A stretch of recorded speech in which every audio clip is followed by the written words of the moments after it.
MQM के दो धड़ों के दरमियान लड़ाई और इख्तिलाफात के बाद पार्टी स्ट्रक्चर पर बहुत बात हो रही है। इस हवाले से गुफ्तगू करने के लिए हमें ज्वाइन किया है MQM के सीनियर रहनुमा और रुकन कौमी असम्बली अरशद वोहरा साहब ने। बहुत शुक्रिया सर प्रोग्राम में अपना कीमती वक्त देने के लिए। वोहरा साहब, सबसे पहले तो ये बताइएगा कि MQM के दो धड़ों के अंदर बहादुराबाद में लड़ाई हुई, ये ऑप्टिक्स क्या बता रहे हैं कि ऐसा हमने पहले कभी नहीं देखा जिस तरह से अब हो रहा है? बिस्मिल्लाहिर्रहमानिर्रहीम। देखें, थोड़ी बहुत चीज़ें तो लोगों को नज़र आ रही थी और डिफरेंट सबकी अप्रोच एक ही है, सबको जो है सबके इश्यूज एक हैं, लेकिन ये इंटरनल पार्टी के अंदर जो है कुछ इख्तलाफात थे जो कि इस हद तक नहीं बढ़ने चाहिए थे। और वाकई मैं समझता हूँ कि जो भी हुआ बहुत गलत हुआ, नहीं होना चाहिए था ऐसा।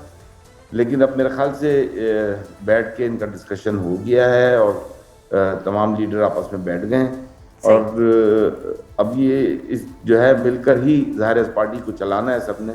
सबका ऑब्जेक्टिव एक है, कराची के बिलखुसूस सिंध के शहरी इलाके के लोगों की रिप्रेजेंटेशन है। मुत्तहदा कौमी मूवमेंट आवाम इस ज़बूं हाली में जो है मुत्तहदा कौमी मूवमेंट की तरफ ही देखती है, लेकिन जब वो ये देखती है कि मुत्तहदा कौमी मूवमेंट के अंदर अपना अंदरूनी जो इख्तलाफात हैं उसकी वजह से चीज़ें एक्सट्रीम तक पहुंच गई, तो फिर आवाम को मायूसी होती है। तो मैं ये समझता हूँ कि तमाम लोगों को आवाम की खातिर, सिंध के शहरी इलाकों की खातिर तमाम लोगों को चाहिए कि जो है वो आपस में बैठ के और जो भी इशूज़ हैं उन इशूज़ को रिजॉल्व करें। सही, लेकिन सर ये मामला इस नहज तक पहुंचा कैसे कि मुक्के चलना, हाथापाई होना, एक दूसरे को बुरा भला कहना, क्योंकि ये MQM का कल्चर नहीं है।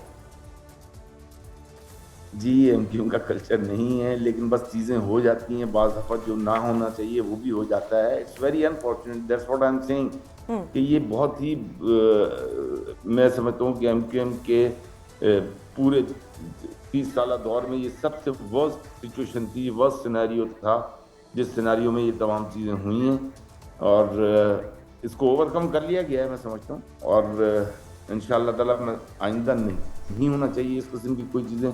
यही मैसेज जाना चाहिए आवाम को कि अब जो है तमाम लीडरान आवाम के इश्यूज़ पर बात करेंगे, अपने इश्यूज़ पर बात नहीं करेंगे। आवाम के जो इश्यूज़ हैं जिनको एड्रेस करना है इस वक्त, आवाम जो है वो यहाँ पर गैस, बिजली, I mean you name it, पानी, कचरा, इंफ्रास्ट्रक्चर, ये सारे इश्यूज़ हमारे शहर में जितने हैं शायद पूरे दुनिया में किसी मुल्क में भी इतने ना हों। पाकिस्तान की तो बात बहुत दूर रही, मैं दुनिया में कह रहा हूँ कि किसी भी दूसरे मुल्क में इस किस्म के इश्यूज़ ना हों जिनको एड्रेस करने की ज़रूरत है। अभी इस वक्त जब मैं आपसे बात कर रहा हूँ तकरीबन 2.5-3 घंटे हो गए, आवाम बिजली की वजह से जो है के इलेक्ट्रिक की जो है जुल्म की वजह से सड़कों पर बैठी हुई है और ट्रैफिक बंद है।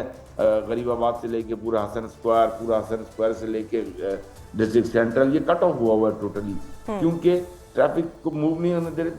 3 दिन की लोड शेडिंग के इलेक्ट्रिक कर रही है, ये जुल्म नहीं है तो क्या है? के इलेक्ट्रिक का अपना मैनुअल, नेपरा के इलेक्ट्रिक को इजाज़त नहीं देती 12 घंटे से ज़्यादा की लोड शेडिंग, लेकिन के इलेक्ट्रिक ने अपने आप को इतना जालिम बना लिया है कि 2-2, 3-3 दिन तक ये लोड शेडिंग करते हैं। मैं ये समझता हूँ, मुझे ये नज़र आ रहा है कि आइंदा के इलेक्ट्रिक के सीनियर अफसरान के लिए मुश्किल हो जाएगा आवाम को फेस करना। उन्हें चाहिए कि वो अपनी इस्लाह करें, अपने आप को दुरुस्त करें और जो है आवाम को इतना दुख ना पहुँचाएं, इतनी तकलीफ ना दें कि आवाम की बर्दाश्त से बाहर हो जाए। Same goes with water. अब पानी के लिए आपको पता है K4 के लिए मुत्तहदा कौमी मूवमेंट ने कितनी जद्दोजहद की पार्लियामेंट में, और K4 जो है मुकम्मल होने को है इस साल के दिसंबर तक या जनवरी में ये K4 मुकम्मल हो जाएगा। कराची को 650 गैलन पानी इजाफी मिलेगा। हम पिछले कई सालों से शोर कर रहे थे कि इसकी डिस्ट्रीब्यूशन के लिए, इसकी ऑगमेंटेशन के लिए जो पानी की लाइनें सेंट्रल गवर्नमेंट ने डालनी थी, वर्ल्ड बैंक ने जिसके पैसे दिए हुए हैं, ये उन्हें कर देना चाहिए था अब तक। इन्होंने अभी तक शुरू नहीं किया और अब ये कह रहे हैं कि ये 2019 कमल होगा। यानी कि अब अगर पानी आ भी गया इजाफी तो फिर वही टैंकर माफिया जो है आज 550 मिलियन गैलन पानी आता है, अब 650 के लिए, यानी कि टैंकर इस शहर में और डबल हो जाएंगे, क्योंकि वो पानी तो देना है ना उन्होंने किसी तरीके से। वो पानी क्या करेंगे ये? सही तो टैंकर की जो है वो मिकदार डबल हो जाएगी। लेकिन अब आपकी जमात का एक इशू ये आ रहा है कि मुस्तफ़ा सॉरी। कमाल साहिब और खालिद मकबूल साहिब जो हैं वो चेयरमैनशिप को लेकर खुल्लम खुल्ला एक दूसरे को चैलेंज कर रहे हैं। अगर जमात के अंदर चैलेंजेस लगे रहेंगे तो फिर के इलेक्ट्रिक हो या और दीगर जो ऑर्गेनाइजेशंस हैं उनको टफ टाइम किस तरह से दिया जाएगा अगर जमात आपस में लड़ेगी?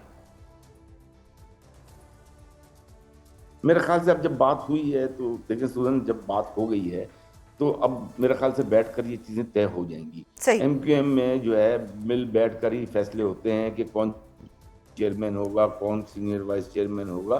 तो ये मुझे जो नज़र आ रहा है वो यही नज़र आ रहा है कि इंशाअल्लाह ताला आवाम के वसी तर मफाद में ये फैसले बैठ कर होंगे, और ये फैसले अब सड़कों पर ही इस तरीके से नहीं होंगे। सर, इंट्रा पार्टी इलेक्शन की बात हो रही है और कहा जा रहा है कि जो कन्फ्यूजन आ रही है ये भी इसी वजह से आ रही है क्योंकि ये इलेक्शंस डिले हो रहे हैं। ये इलेक्शंस कब तक हो जाएंगे? ये अक्टूबर की सुप्रीम कोर्ट की डेट है तो अक्टूबर में हो जाएंगे इंशाल्लाह। सही। अच्छा सर, ये ओवरऑल अगर मैं बात करूं कि एमक्यूएम जो है वो सूबे बनाने की बात कर रहा है कि नए सूबे बनने चाहिए, जबकि पीपल्स पार्टी हो या पीएमएलएन हो वो इसको सपोर्ट नहीं करी। अब इस सूरत हाल में मामला किस तरह से आगे बढ़ेगा?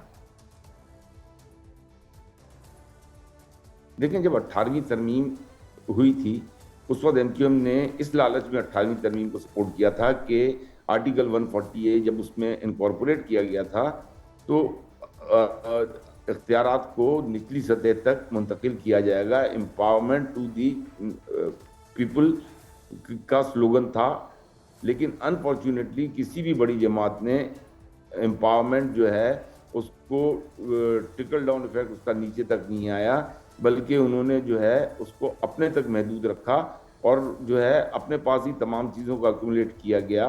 बहुत शुक्रिया सर प्रोग्राम में अपना कीमती वक्त देने के लिए।